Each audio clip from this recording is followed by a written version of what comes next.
Hello everyone. Welcome to the second part of I'm So Tired challenge. I have a feeling you are going to crucify me in the comments after this part. I'm looking forward to that. As always, special thanks to my lovely patrons and all of you who still watch my videos. Don't forget to subscribe to keep up with the uploads and also check out the members only posts. And now let's get into it, shall we?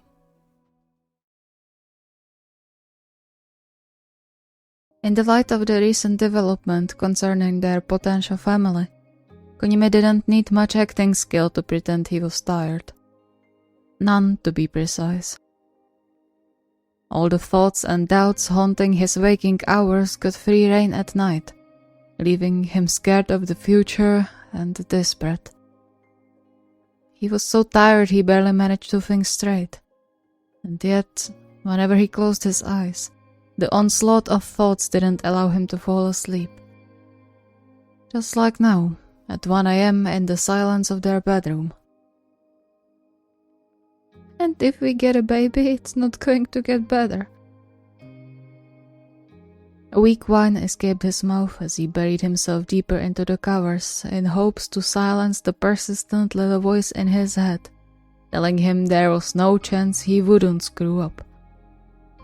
After all, he did so many times before already, ruining every important event they had. Why would this time be different? Although, it was different. An innocent baby would suffer because of him. He didn't have what it took to be a parent, no matter how many articles and books about parenting he had read. No matter how many times Kindaichi tried to convince him he could do this. Why aren't you sleeping? He flinched when the voice deepened by sleep sounded right next to his ear, the sound sending shivers down his spine. I just woke up. Liar. You've been awake for the last 10 minutes at least. That's not... You were awake. A soft gust of warm air caressed the exposed skin on his neck before Kindaichi gently rolled him over to face him, immediately catching him into the embrace again as if Kunimi wanted to run away. Which, in a way, he did. What's wrong? I don't know. A lot. Tell me. I'll listen and help if I can. Kunimi froze, the way Kindaichi looked at him, so gentle and sincere, making him want to fess up everything that lay on his mind. Maybe letting it out would help. It usually did in the past, so what was stopping him now? I'm so tired. I can't sleep and I'm tired of being useless and ruining everything important between us. Kindaichi furrowed his brow, visibly confused. You didn't ruin anything, okay? The first proposal? We talked about that. It wasn't your fault. Your injury? That neither. You didn't drive the other car. And if we are talking messing up, you got hurt too because of how I acted then. He caressed Kunimi's cheek. So what's the real issue? I'm scared. What of? That I might be a bad influence on Hiroto. Or that I might fall with him if the blankouts would happen again. I don't care if I fall, but he's so fragile and... He let out a shaky breath, his heart pounding and eyes burning, scared to even look up to meet Kindaichi's gaze. It was freeing in a way to say it out loud instead of bottling everything inside. But at the same time, he gave Kindaichi more of a reason to not bother with him in the future.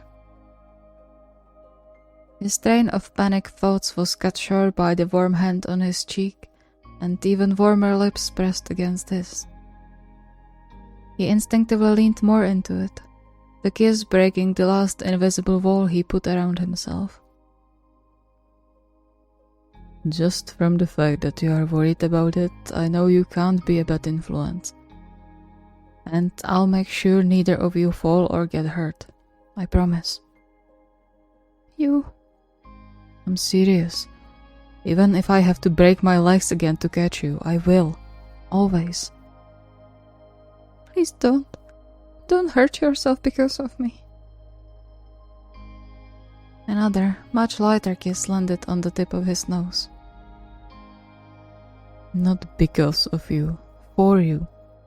That's the least I can do as your partner and future husband. Now, want me to tell you a bedtime story? Kunimi paused, but then snuggled closer to Kindaichi and nodded, too preoccupied by thinking the words future husband over and over. Please.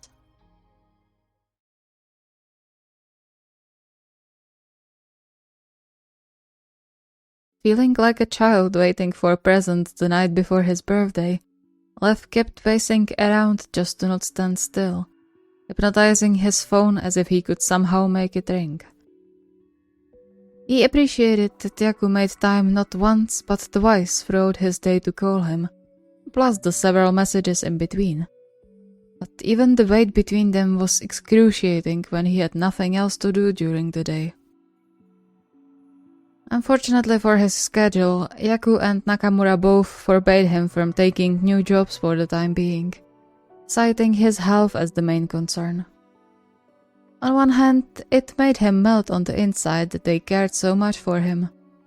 But on the other, he was bored now, unable to sit still to enjoy a movie or something of that nature.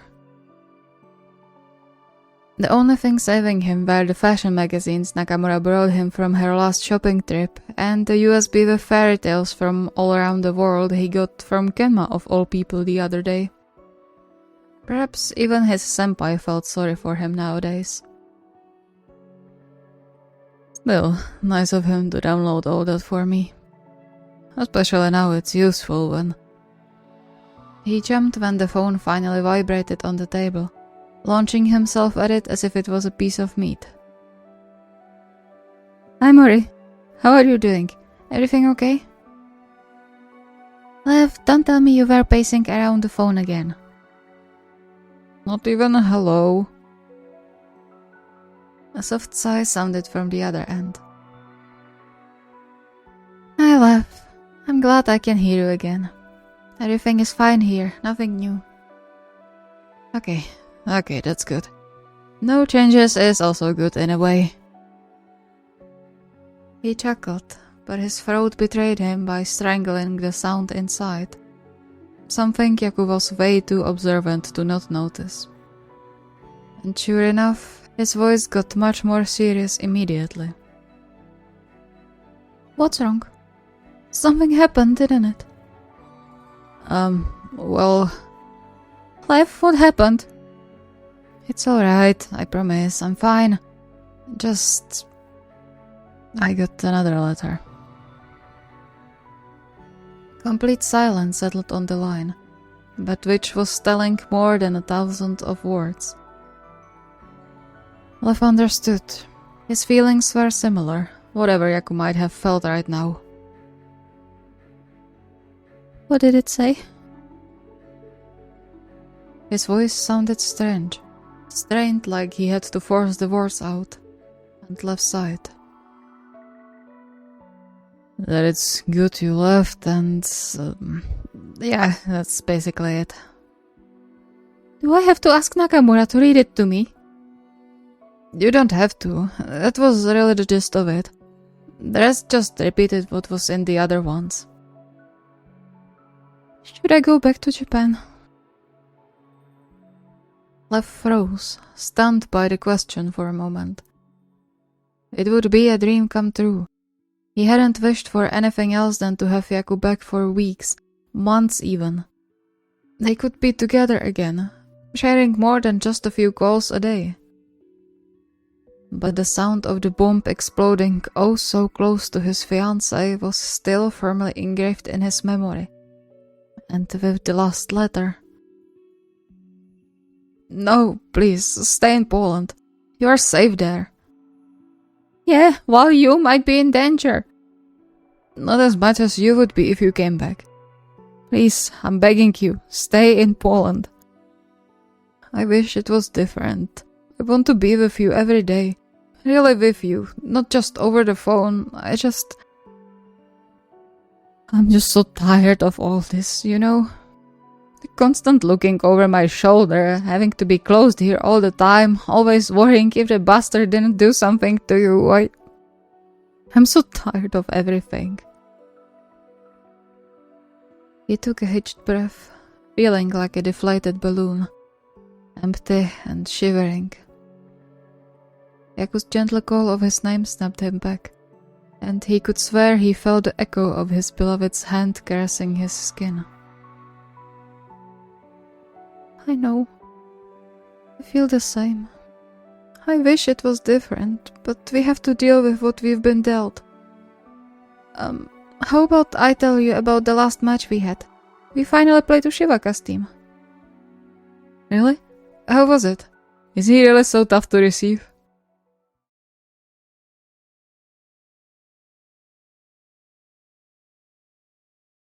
It wasn't until he came home that Shirabu realized just how little energy he had left in him. Thanks to the hospital's awful scheduling, he was left to cover long shifts of some of his co-workers, ending up with double work hours than usually in the last week. And on top of that, Kosuke was growing like a bamboo, and someone had to be watching him. Since Semi put in most of the work throughout the day, evenings or mornings, depending on the messed up schedule, were his domain. Well, domain. More like suffered through playtime before he either had to go to sleep to not be completely exhausted or to go to work again. But now his legs were giving up under him and his eyes closing against his will. Thank goodness it's just 2 more days. Hopefully Eita won't mind 2 more days. Then we can change. You'll get all the rest. He felt horrible for leaving everything around their household and childcare to Semi again. Especially now when, despite the exhaustion, he could see Semi's behavior changed. But he couldn't otherwise. He crumbled on the nearest chair, letting his head fall into his palms as even keeping his neck straight seemed like an impossible feat. I need to rest before asking him about it though. It would make everything worse if I snapped at him again. He looks down already. He doesn't need to start doubting himself again. Or maybe he is, and that's why he's down. Before he could spiral too deep down that hole, a soft blanket wrapped around him and a pair of strong arms pulled him up into the safest place on earth. But, come on. I was about to, but then I forgot, I guess. He didn't need to see him to know Semi rolled his eyes, but with a smile on his lips. Soon he was being carefully guided towards their bedroom, only missing the feeling of being picked up and carried. But Semi couldn't do that yet from worry of straining his neck muscles, so this had to do. You are an angel, you know. Semi smiled, but there was a second of hesitation that shouldn't happen when given a compliment. It only further supported Shirabu's worry that he was missing something important, something that was weighing heavily on his beloved's mind. A soft kiss landed on his forehead as Semi tugged him in bed. Sleep well. I'll take care of the rest. Can you stay? Please? Semi smiled, but didn't stop moving away from him and towards the door, only waving lightly from the doorway. Don't worry. I've got it. And with that, he disappeared behind a closed door, leaving Shirabu alone in the silence of their bedroom. Don't worry about what? I know you've got it, but they're smaller, right? That's what I'm not supposed to worry about. How long will you pretend? He wasn't sure why he said it out loud. Perhaps because his brain was too tired. Or maybe because he wanted Sami to hear it. Although that was highly unlikely given the volume of his voice. Still, he couldn't stop thinking about it until he fell asleep, confused and more than a little worried.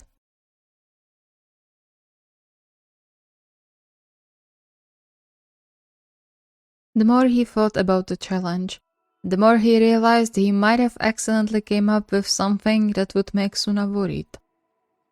Considering how much his boyfriend worried about his health after the last scare, acting tired might not do him any good.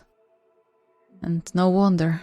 If Suna's heart stopped, he would also be watching him like a hawk. Might be a good idea to do the second way and think of something to be tired of.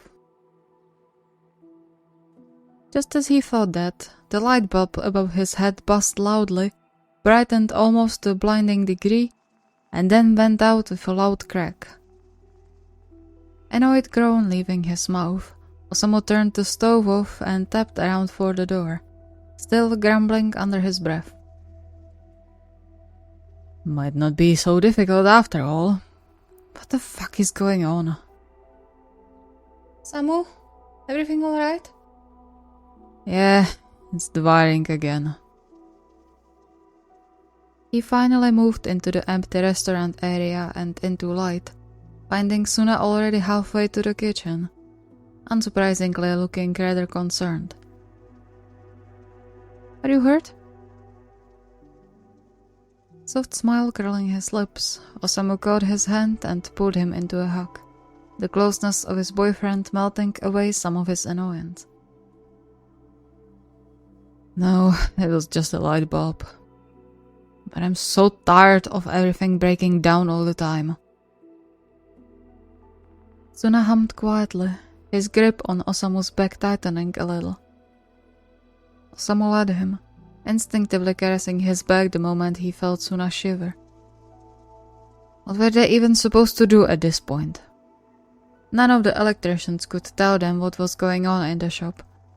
They had no idea which appliance would break next, how much money would replacing it cost, or if it was even worth it since it could burn out again any time.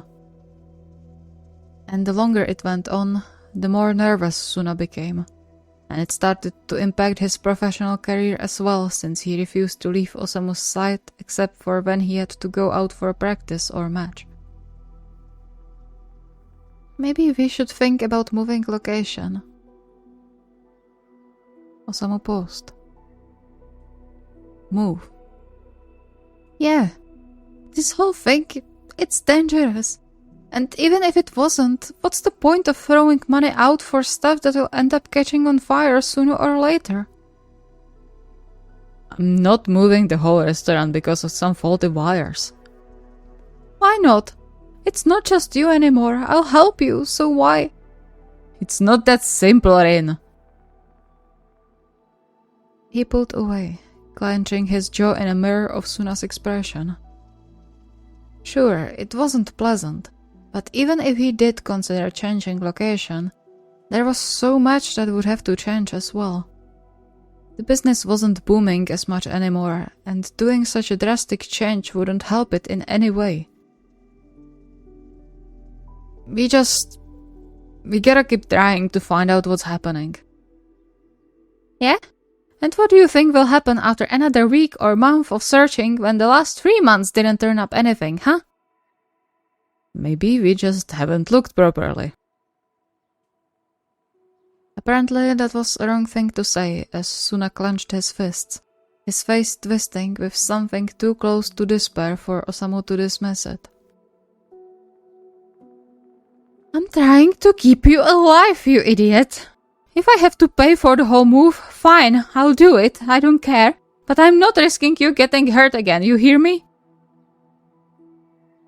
With that, he stomped towards the table when he had his sports bag, throwing it over his shoulder in one smooth motion as he continued towards the main door. I'll be back in 2 hours.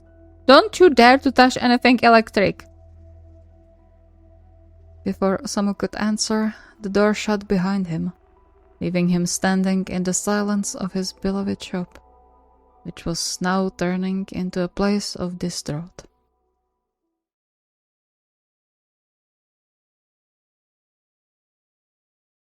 His hands actually trembled as he held the phone in them, hesitant whether he should try calling Kogane's number again or not.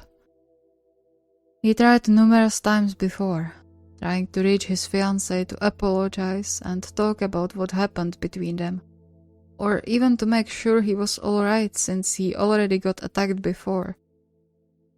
But his attempts always ended in voicemail, right now probably overflowing with his desperate messages. If Kogane wasn't deleting them immediately, that is. Why does it always end like this? What are we doing wrong? That was a rhetorical question, to be fair. He knew what was wrong, starting and ending with their poor communication. It was a cruel twist of fate. Things were finally starting to look bright and hopeful again, only to get crushed even worse than before. We gotta do something, though, even if it means ending things. That thought terrified him, but it wasn't an impossible outcome. After all, not many high school sweethearts managed to stay together until old age. It was a thing for a reason. But he wasn't going to give up. Not yet. Not when he still didn't know what Kogane thought about the whole thing. Not until Kogane told him there was no chance of saving what they had anymore. Fueled by new determination, or perhaps it was despair, he called the familiar number again, every beep of the line making his heart jump into his throat. Come on, pick up, please. But the phone only kept beeping, again and again. Just as he was about to give up, however, instead of the beep, a click sounded instead, letting him know the call connected. Kanji. His throat tightened to the point of barely letting his voice through, the heavy sigh he got in answer chasing tears into his eyes. What is it? That's all you ask? After disappearing on me for over a week? You're calling just to berate me, then... No, wait. Please. He took a shattered breath, taking some strength from the fact that Kogane didn't sound upset. Just exhausted. Where are you? Are you alright? You just disappeared and didn't answer, and... I'm sorry, I didn't mean to be harsh, I was trying to understand. Do you know when I told you what happened? No, I don't understand at all. You were the one who said we have to tell each other things when something happens, and then you are the one who keeps secrets, especially ones like this. Why didn't you tell me? Another sigh sounded from the other side. I told you I didn't want to drag you into it. But then you had to bring it up every time. So it's my fault for being worried? That's not what I'm saying, but it would be better if you didn't know. How? How is this better? Kanji, I'm so tired of this stuff getting between us. I just want to talk it out and be the way we were before.